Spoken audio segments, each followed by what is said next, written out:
ताज्या बातम्यांसाठी ठाणे वृत्तांतला सबस्क्राईब करा आणि बेल आयकॉनवर क्लिक करा आणि पाहत रहा ठाणे एकसंघ, फक्त ठाणे वृत्तांत सोबत। ठाणे जिल्ह्यात अवैध मटका आणि जुगार अड्ड्यांवर कठोर कारवाई करण्याचे आदेश उपायुक्त आशुतोष डोंबरे यांनी वेळोवेळी दिले असतानाही वागळे इस्टेट पोलीस ठाण्याच्या हद्दीत एका ठिकाणी दिवसरात्र पत्त्यांचा जुगार सुरू असल्याचा आरोप स्थानिक नागरिकांनी केलाय।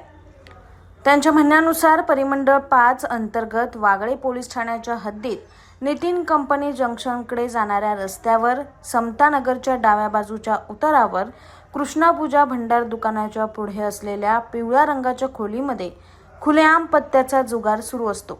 या प्रकाराबाबत अनेक वेळा वागळे पोलीस ठाण्यात तक्रारी करूनही ठोस आणि कायमस्वरूपी कारवाई होत नसल्याचा आरोप नागरिकांनी केलाय।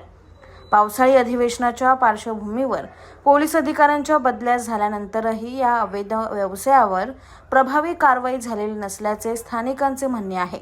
याबाबत वरिष्ठ पोलीस निरीक्षक तसेच गुन्हे शाखेचे पोलीस निरीक्षक प्रवीण सावंत यांनी तातडीने लक्ष घालून संबंधित ठिकाणी सुरू असलेला जुगार कायमस्वरूपी बंद करावा अशी मागणी करण्यात आली आहे।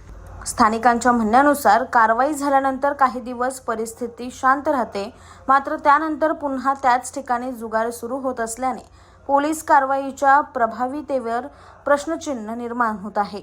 या अवैध जुगार अड्ड्यांमुळे परिसरातील युवक व्यसन आणि गुन्हेगारीकडे वळण्याची भीती व्यक्त केली जात असून सामाजिक वातावरणही बिघडत असल्याची चिंता नागरिकांनी व्यक्त केली।